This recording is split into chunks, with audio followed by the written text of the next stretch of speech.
par rapport ak député yi nga xamante ne ñu ngi woon fii ci assemblée nationale mu mel ni Cheikh Abdou Mbacké Bara Dolly mu ngi noonu ñu jege ko pour xam également moom tamit lan mooy xalaatam ci li nga xamante ne moom mooy projet de loi bi nga xamante ne le président de la République Bassirou Diomaye Faye daal dina ko soumettre député yi ci assemblée nationale ngir ñu voté ko. bu ko defee ñu bëgg a xam kenn ku nekk ka nga woteel wala lu tax wote woo wala wote nga loolu moo tax ma jàpp ni buñ koy wote adduna bépp nañu taxaw jël témoignage xam ni bu fekkee benn bokk yaakaar ñoo bëgg a bloqué ngir ñu bañ ko tas loolu trahir peuple sénégalais la nañu tas ñaari institutions yi jël xaalis bi delloo ko ci askan wi buñ si noppee ñu tas assemblée nationale dem ci élection anticipée ñu mën leen a bàyyi ñu doxal loolu mooy li nga xamante ne moom la sénégalais bëgg moom laa bëgg te moom lañ bëgg li nga xam ne daal moo ci am te moo xam ne sénégalais war nañ koo xam mooy loi bi muy ñëw assemblée nationale le 26 la ko président de la république signé ak premier ministre Ousmane Sonko le 26 ba bi ñu ko signé pare décret la ànd ak proposition loi bi loi bi muy ñëw àndu tamit ak procédure urgence mais dañu waroon ànd ñoom mu wax ni dafa bëgg fii ak ñetti fan loi bi jàll comme président sàkkuwu ko nag ñun député yi am nañ sañ-sañu 15 jours waaye man bëgguma mu diire dama bëgg maanaam li nga xamante ne moom la ñu ko def ñu def ko mu gaaw moo tax bu ñu daje tey ci bureau bi dañuy jéem a xool nan la ñuy mën a waxtaanee bu fekkente comme ñun amuñu majorité waxtaan lay mën a doon ak waa Benno Bokk Yaakaar ñu jàpp commission bi suba bu ñu jógee suba lundi ñu def plénière pour ñu jàll loi bi di woo Sénégal yi ak député yëpp nan ko wote parce que wote ko nag mooy wote li nga xam mooy intérêt Sénégal. c'est vraiment jërëjëf.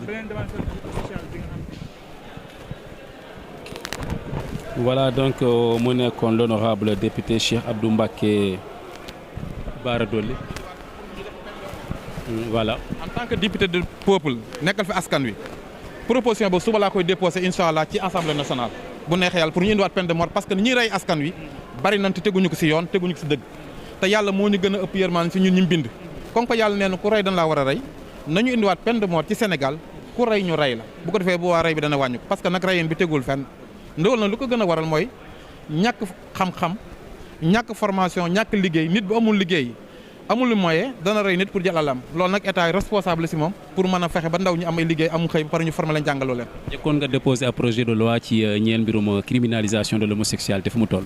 waaw xam nga loi ngóor jigéen bi ma déposé woon fii ci pencu ndaw réew mi ba fii may wax ak yow loi bi mi ngi ci table Assemblée nationale loolu moo tax may wax sénégalais yi ni leen loi la te loi bi demande sociale la ci askan wi kon maa ngi woo aussi tamit député yi ñu jàll loi boobu noonu parce que loi mi ngi ci table ji bu ñu tasee ensemble te loi bi jàllut amul kenn ku koy jàll ci ñaari parti yëpp ndax ñoom ñëpp kenn bëggul loi bi am te comme ñun demande sociale la woon ba bi ma ànd ak ñoom di campagne loolu lañ waxoon ne bu ñu amee majorité wala bu ñu jotee réew mi daan ko tas daan ko jàllale ñoom jot nañ réew mi ci ñoom laa bokkoon àndoon ak ñoom ba am majorité ba am leen am ni nañu jàppale ma ci loi bi ñu mën koo jàllale muy loi ngóor jigéen bi pour ñu mën koo adapté waale loi bi nga xamante ni moom la ñu déposé muy ñu def peine de mort parce que ñaari loi yooyu loi Cheikh Abdou Bara Dolly maa ko porté bu ñu tasee ensemble dinaa wax askanu ñu indiwaat ñu ensemble pour mën a continuer loolu bu fekk indiwaat ñu ensemble sax danañ jéem a xool kan lañ ko mën a confier tamit mu indi ko parce que loolu laa jàpp ni ay loi yoo xamante ni demande sociale comme ni ñuy nekk demande sociale waaye bu ñu jàllee bàyyilee day mel ni ku ma am ndey ku ma amul ndey je vous remercie. Merci beaucoup mu nekkoon l'honorable député Cheikh Abdou Bara Dolly Mbacké ñu dox tuuti Aba Mbaye mu ngi noonu Aba Mbaye bu taxawu Sénégal moom tamit ñu jéem a xool également moom nan ban jàngat la am ci situation bi.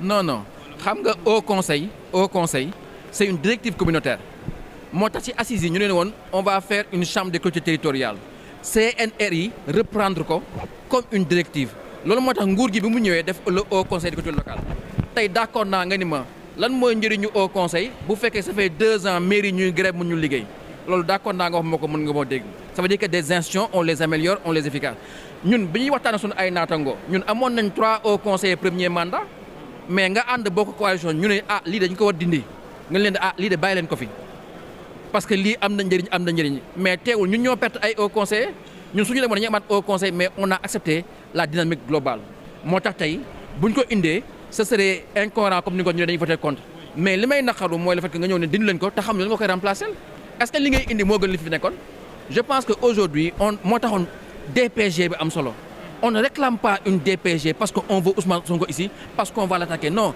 dañu bëgg a xam fan la gars yi jëm ak gars yi li ñuy préparer lan la je pense que loolu mooy respect ak loolu mooy cër askan bi li ngay andi moomuloo ko institutions yi moomuloo leen moo tax da nga war a wax nit ñi fan nga jëm pour que ñu mën xam ndax yow li ngay indi c'est ça c'est moo gën li nga fi fekk moo gën ngay toog léegi dañuy dindi li ñun dañuy dindi rek te baleel la ba mu set yow boo amee sa majorité nga ñëw indi fi li la neex wala li neex sa majorité. est-ce que da ngeen di craindre ne piège am na ci. da ngeen di craindre ne piège am na ci. dépassé nañ piège ñoom ñoo falu ñoom la yàlla jox nguur gi mais nañ doxal mais am nañ droit nag ñoom li ñu indi ñu commenté ko ñu critiqué ko mais yow li ngay indi waxoo si dara nee nga yaa ngi liggéey yaa ngi bind sa projet bu tayee nga ni dëkk bi c'est en ruine bu subaa nga ni je travaille sur le long terme mais yow bu fekkee yow da ngay liggéey sur le long terme mais xanaa kon présent bi baaxul wala présent bi dëgër na ba nga mën projeté wu sur le long terme ñun ce qu'on demande c'est de la lisibilité, de la clarté et des éléments de débat et des éléments de discours c'est tout ce qu'on réclame maintenant.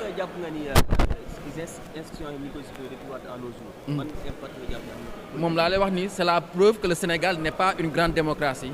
Arrêtons de donner des leçons. Nous ne sommes qu'une démocratie électorale, voire électoraliste. Ce que nous savons faire, c'est organiser des élections et faire des alternances. Nous ne savons même pas équilibrer des institutions sur le long terme. Et je pense que c'est un des grands défis de notre démocratie. C'est un pays qui a des institutions stables, équilibrées, viables, pour que bu ñu waxee ñu ne on a une intangibilité du mandat, ñu xam ne que on a aussi une intangibilité des institutions. Je pense que c'est un des défis. Mais certainement pas. Lorsque nous étions dans Yewwi, les gens avaient considéré qu'il était important d'enlever ces institutions-là. Aujourd'hui, tu peux me dire que, écoute, ça sert à quoi d'avoir un conseil alors que les clôtures sont en grève depuis 2 ans? Cela prouve que des institutions, il faut les améliorer. C'est dynamique. Mais est-ce que ce qu'on va nous ramener est meilleur que ce qu'on a aujourd'hui? Le Haut Conseil est une directive communautaire que les assises avaient reprise à travers une chambre des collectivités territoriales. Mais que ce pouvoir-là a repris avec un Haut Conseil des collectivités territoriales. Mais est-ce qu'on n'avait pas besoin de garder ça? Nous, par cohérence, on avait perdu parce que nous, on avait 3 hauts conseillers. Mais on les a perdus à cause de la dynamique de groupe. Cela prouve que quand les gens disent que nous sommes des têtes ou quelque chose, c'est nous qui avons perdu en quittant le Haut Conseil. Mais on a sur la dynamique de groupe. Maintenant, ce qu'on demande, c'est de la transparence, de la lisibilité. C'est pour ça qu'il faut avoir une DPG. C'est pour ça que ce régime a besoin de nous dire qu'est-ce qu'ils veulent faire. Tu ne peux pas nous dire enlever. Regardez l'article. On change juste la constitution, l'article en nous disant que maintenant les institutions de la République, c'est le gouvernement, c'est le président et c'est l'Assemblée. Mais toi, ce que tu vas ramener, est-ce que c'est mieux ce que tu as enlevé? On ne sait pas ce que tu vas ramener. Tu attends juste d'avoir ta majorité pour amener les institutions du projet. On ne veut pas des institutions du projet, on veut des institutions du Sénégal.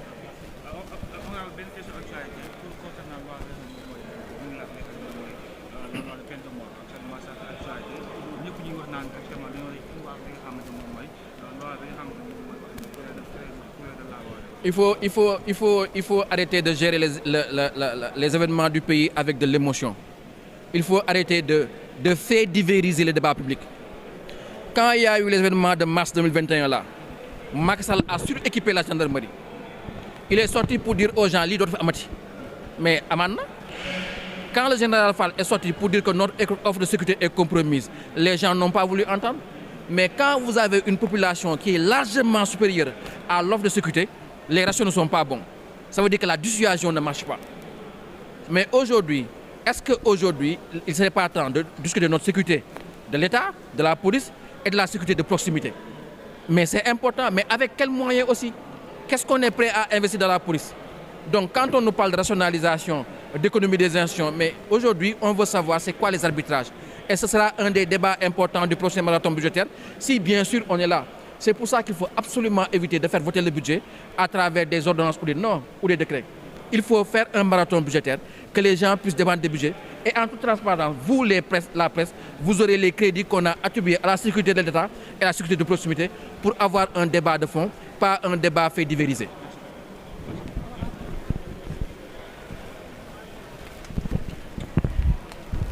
Voilà donc, mesdames et messieurs, mu nekkoon